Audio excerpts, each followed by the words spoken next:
Ladies and gentlemen, members and friends, it's Matt Bailey, it's Lachlan Watt.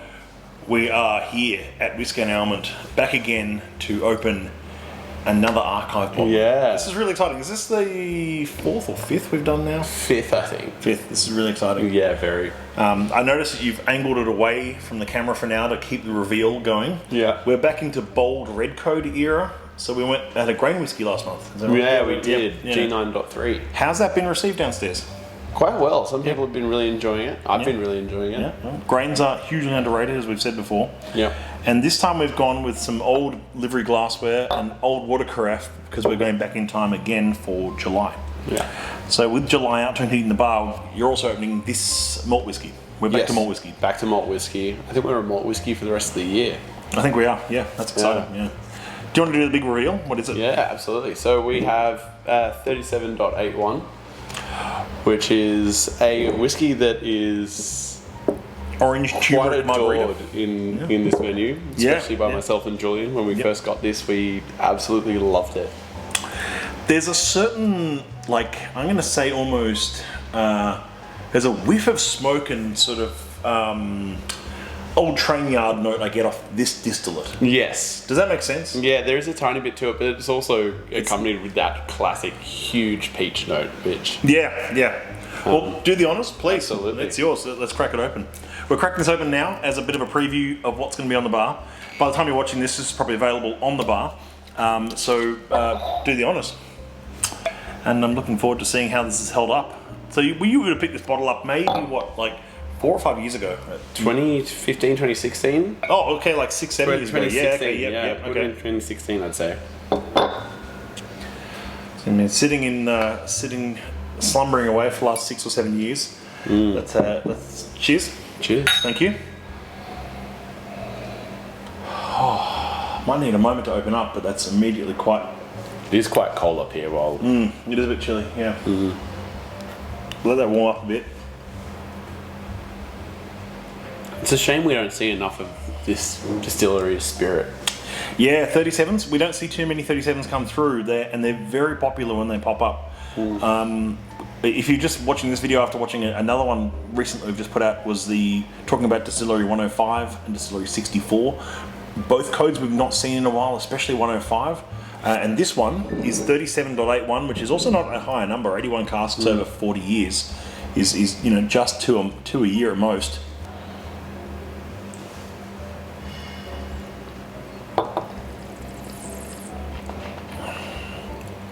You can see why it's so prized as a blending malt, can't you? How's that? So this whiskey is a 13-year-old. It spent 11 years in an ex-bourbon hogshead, and then 2 years in a second fill ex-sauternes. What is sauternes for those playing along at home? Well, sauternes is a dessert wine, so it is what's known as also a botrytis wine, where wine grapes from the Sauternes region of France are basically eaten by this mold, extract all the moisture out of the grape itself, and creates this really dense, sweet raisin of a grape. And then we make wine from that, and it becomes this really beautiful honeyed apricot style of a dessert wine, compared to that dense, rich, dark fruits character you get from a lot of other dessert wines. And arguably quite desirable to the whiskey industry to mature whiskey in. Absolutely. And in this case, a second fill sauternes and only for 2 years of extra maturation, which means that it hasn't completely overwhelmed that spirit. No. So the sauternes is definitely there. It's got that sweetness of an ex-sauternes cask whiskey, but it's not. It doesn't overpower the spirit. It's really well integrated. Some people can sometimes find a really funky, cheesy character to some sauternes casks, especially fresh sauternes casks.